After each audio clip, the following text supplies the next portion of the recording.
الحمد لله والصلاة والسلام على رسول الله، وأشهد أن لا إله إلا الله وحده لا شريك له، وأشهد أن محمدا عبده ورسوله. الدرس 24 من القواعد الحسان في أسماء وصفات الرحمن، وهذه القاعدة 7 من قواعد أدلة الأسماء والصفات وكيفية التعامل معها. قال: القاعدة 7: تقديم النقل على العقل. النقل المراد به الكتاب والسنة، والمراد به النقل الصحيح، النقل الصحيح الثابت الذي لم ينسخ حكمه. قال: خلافا لطريقة المعتزلة ومن إليهم الذين يقدمون العقل على النقل بحجج واهية، وقد رد عليهم بتوسع شيخ الإسلام في كتاب سماه درء تعارض العقل والنقل. قال ابن القيم رحمه الله في الصواعق المرسلة على الجهمية والمعطلة قولهم: إن تعارض العقل والنقل وجب تقديم العقل. انظر إلى المقدمة هذه، يمكنك أن تشير على أولها وآخرها وتقول المقدمة، أي مقدمة قولهم إن تعارض العقل والنقل وجب تقديم العقل. هذه المقدمة يا أخوة، هذه الشبهة. ثم الذي سيأتي بعده هو توضيح لها.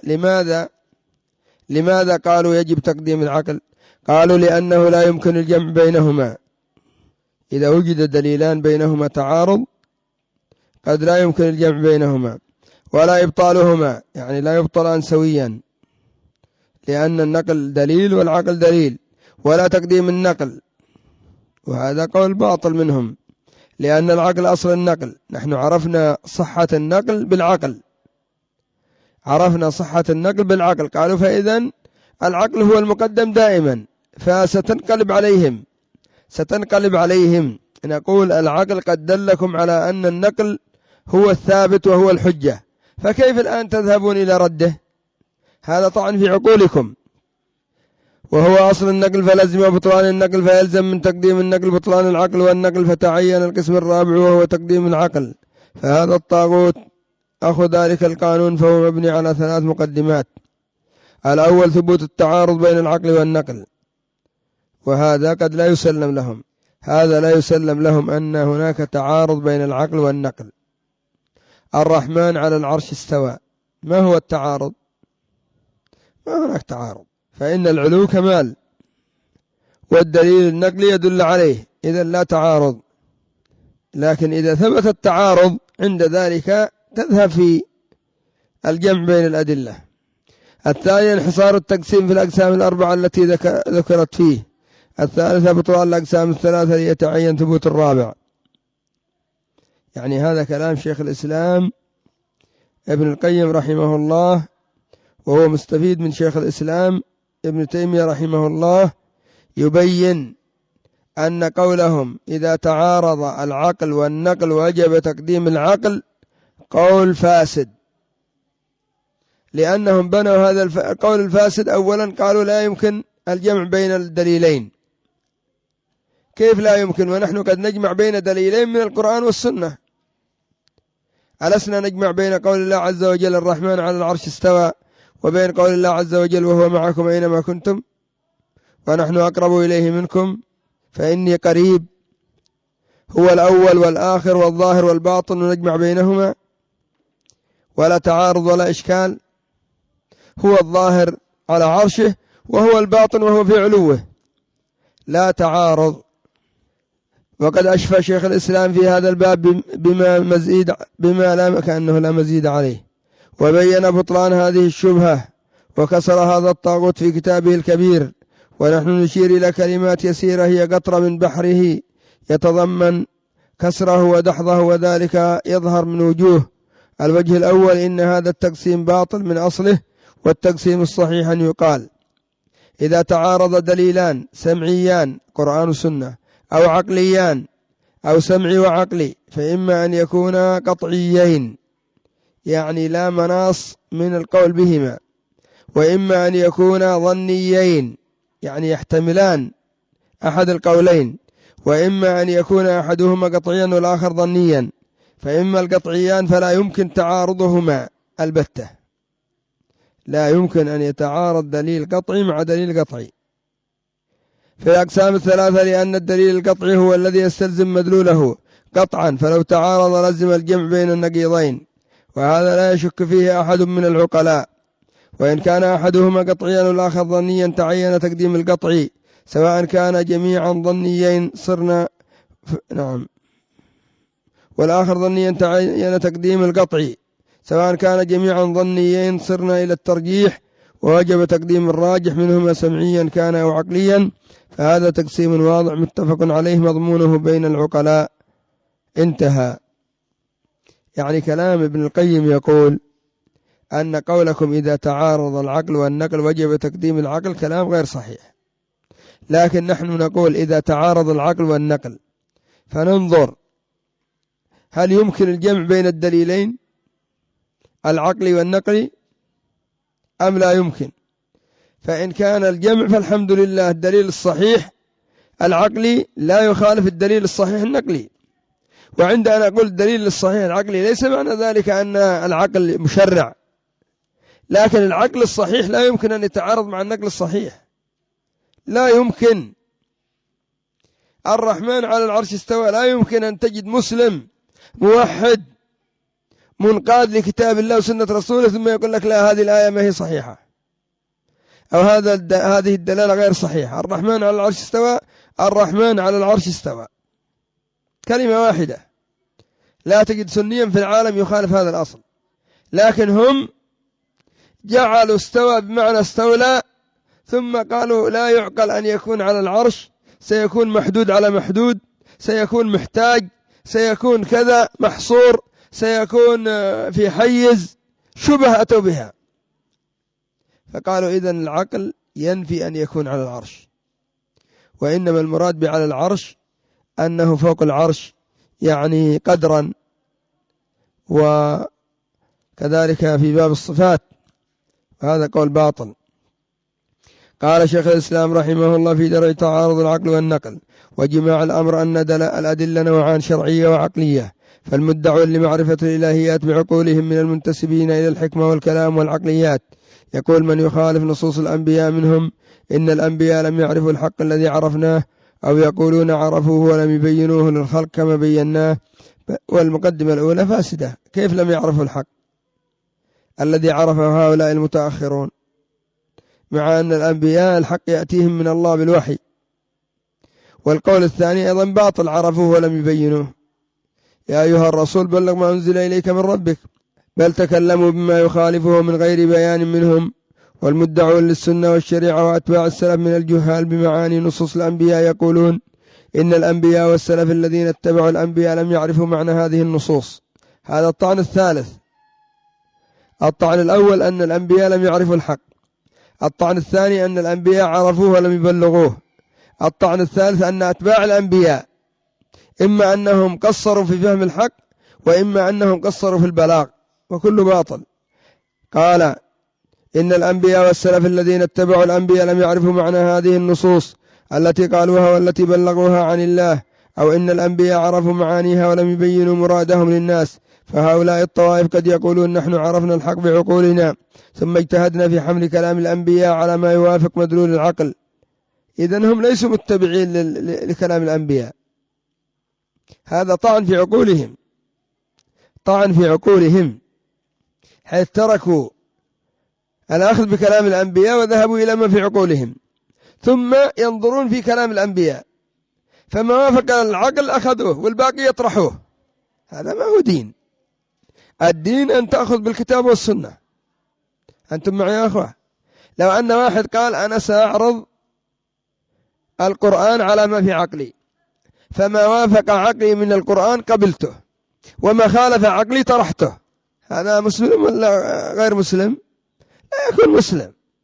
المسلم فلا وربك لا يؤمنون حتى يحكموك فيما شجر بينهم وما أتاكم الرسول فخذوه وما نهاكم عنه فانتهوا. هذا هو المسلم، أن يقول أنا سأخذ بالقرآن وإن خالف عقلي فذلك لقصور فهمي. هذا هو المسلم قائم على الاستسلام. أما يقول لا أنا أعرض دين الأنبياء على ما في عقلي، هذا كلام باطل، كلام يدل على زندقة. وفائدة إنزال هذه المتشابهات المشكلات اجتهاد الناس في أن يعرفوا الحق بعقولهم، يعني طعن في القرآن، قالوا متشابه والله عز وجل مع أنه يقول كتاب هدى ويقول رحمة ويقول نور، هم يقولون لا، الله أنزله هكذا من أجل اختبار الناس. نحن عرفنا الحق بعقولنا ثم اجتهدنا في حمل كلام الأنبياء على ما يوافق مدلول.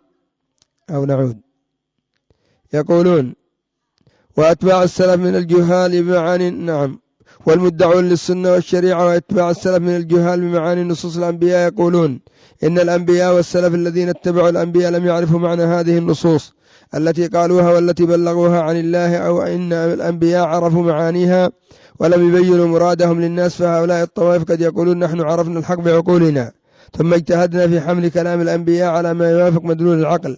وفائدة إنزال هذه المتشابهات المشكلات اجتهاد الناس في أن يعرفوا الحق بعقولهم ثم يجتهدوا في تأويل كلام الأنبياء الذي لم يبينوا به مرادهم، أو أن عرفنا الحق بعقولنا وهذه النصوص لم تعرف الأنبياء معناها كما لم يعرفوا وقت الساعة، ولكن أمرنا بتلاوتها من غير تدبر لها ولا فهم معانيها. ويقولون بل هذه الأمور لا تعرف بعقل ولا نقل، بل نحن منهيون عن معرفة العقليات وعن فهم السمعيات، وإن الأنبياء وأتباعهم لا يعرفون العقليات ولا يفهمون السمعيات. انتهى.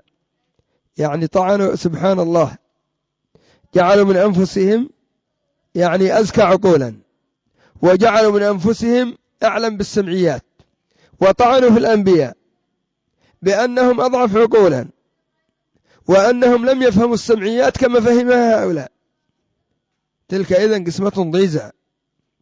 يعني كيف يأتي الجهم بن صفوان والجعد بن درهم وابن سينا والفارابي وابن رشد مثل هؤلاء الفلاسفة ويعلم ما لم يعلمه محمد صلى الله عليه وسلم؟ أن لهم هذا. وقد رد العلماء، سيأتي في آخر المطاف يعني بقولهم بأن طريقة السلف أسلم وطريقتهم أعلم وأحكم. كلام باطل. طريقة السلف أعلم وأسلم وأحكم.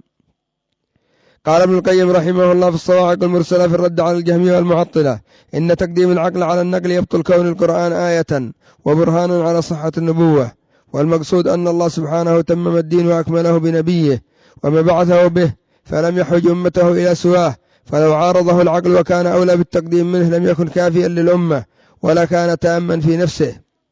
وفي مراسيل أبي داود أن رسول الله صلى الله عليه وسلم رأى بيد عمر ابن الخطاب ورقة فيها شيء من التوراة، فقال: كفى بقوم ضلالة أن يتبعوا كتابا غير كتابهم أنزل على نبي غير نبيهم. جاء الحديث أيضا بلفظ: متهوكون فيها ابن الخطاب، والله لو كان موسى حيا ما وسعه إلا اتباعي. فأنزل الله عز وجل: ولم يكفهم أن أنزلنا عليك الكتاب يتلى عليهم إن في ذلك لرحمة وذكرى لقوم يؤمنون. وقال سبحانه: فلا وربك لا يؤمنون حتى يحكموك فيما شجر بينهم ثم لا يجدوا في أنفسهم حرجا مما قضيت ويسلموا تسليما. فأقسم سبحانه بنفسه أننا لا نؤمن حتى نحكم رسول الله صلى الله عليه وسلم في جميع ما شجر بيننا وتتسع صدورنا بحكمه فلا يبقى منها حرج، ونسلم لحكمه تسليما فلا نعارضه بعقل ولا رأي ولا هوى ولا غيره. فقد أقسم الرب سبحانه بنفسه على نفي الإيمان عن هؤلاء الذين يقدمون العقل على ما جاء به الرسول صلى الله عليه وسلم، وقد شهدوهم على أنفسهم بأنهم غير مؤمنين بمعناه وإن آمنوا بلفظه. وقال تعالى: وما اختلفتم فيه من شيء فحكمه إلى الله. وهذا نص صريح في أن حكم جميع ما تنازعنا فيه مردود إلى الله وحده، وهو الحاكم فيه على لسان رسوله. فلو قدم حكم العقل على حكمه لم يكن هو الحاكم بوحيه وكتابه. وقال تعالى: اتبعوا ما أنزل إليكم من ربكم ولا تتبعوا من دونه أولياء. فأمر باتباع الوحي المنزل وحده ونهى عن اتباع ما خالفه. وأخبر سبحانه أن كتابه بينة وشفاء وهدى ورحمة ونور وفضل وبرهان وحجة وبيان. فلو كان في العقل ما يعارضه ويجب تقديمه على القرآن لم يكن فيه شيء من ذلك، بل كانت هذه الصفات للعقل دونه وكان عنها بمعزل، فكيف يشفي ويهدي ويبين ويفصل ما يعارضه صريح العقل؟ انتهى. كما أسلفت لكم أن هذه المسألة أوسع مما ذكرنا، وإلا لم احتاجت إلى تلك المجلدات الكثيرة من شيخ الإسلام. ولكن افهم أن النقل مقدم على العقل. إذا فهمت هذا فقد فهمت خيرا عظيما. إذا عارض عقلك النقل الصحيح الصريح فاعلم أن في عقلك شيء، إما أن يكون فيه شبهة، وإما أن يكون فيه هوى، وإما أن يكون فيه جهل، وإما أن يكون فيه غير ذلك. أما عقل صحيح يخالف نقل صحيح أبدا لا يكون. والله عز وجل يقول قولوا آمنا بالله وما أنزل إلينا، قولوا آمنا بالله وما أنزل علينا، آمن الرسول بما أنزل إليه من ربه والمؤمنون كل آمن بالله وملائكته وكتبه ورسله لا نفرق بين أحد من رسله وقالوا سمعنا وأطعنا غفرانك ربنا وإليك المصير. يعني لابد من الإيمان المطلق بالمغيبات وبما أخبر الله عز وجل به. وما وجدنا في السلف ولا في أتباعهم من يقدم العقل على النقل أو يقول عقلي يعارض هذا أبدا. الصحابة أزكى الناس عقولا بعد الأنبياء، هل وجد منهم واحد يقول عقلي يدل على كذا؟ أبدا، إلا كانوا يستدلون بما ثبت عن رسول الله صلى الله عليه وسلم: لقد كان لكم في رسول الله أسوة حسنة، رأيت رسول الله يفعل كذا. بل قالوا اتهموا رأيكم، اتهموا رأيكم، كالإشارة والتصريح بأنه إذا عارض ما في عقلك ما في كتاب الله وسنة رسوله صلى الله عليه وسلم فإن المقدم ما في كتاب الله وسنة رسوله صلى الله عليه وسلم. وفي حديث ظهير قال: نهانا رسول الله صلى الله عليه وسلم عن أمر كان بنا رفق وطواعية الله ورسوله أرفق بنا. انظر إلى الصحابة، انظر إلى المنقادين، عقولهم تدلهم على أن هذه المعاملة التي كانوا يتعاملون فيها كان بها رفق بهم، كانوا يحصلون منها على أموال، كانوا يحصلون منها على أموال. أنت جالس في بيتك واعطي المزرعة لأي واحد يشتغل ويأتيك بمال. قال: فنهانا رسول الله صلى الله عليه وسلم عن ذلك وطواعية الله ورسوله أرفق بنا. هذا هو الدين، الدين مبني على الاستسلام. فما يأتي يقول الله عز وجل ويبقى وجه ربك ويقول لك المعتزلي لا لا لا يعقل أن الله له وجه. كيف لا يعقل؟ من الذي يقول لا يعقل؟ مع أن الله قد أخبر به وأن الله عز وجل أكده بمؤكدات كثيرة تدل على إرادة الحقيقة في هذا القول. وسيأتي معنا في الدرس القادم إن شاء الله مسألة المجاز الذي هو طاغوت من طواغيتهم ركبوه لتعطيل أدلة الكتاب والسنة. فهذه 4 طواغيت إذا عرفتها تجد أنهم لا يخرجون عنها. أولها تقديم العقل على النقل، ما عندهم حجة ولا برهان على تعطيل الله عز وجل من أسمائه أو صفاته، وإنما حجتهم عقولنا.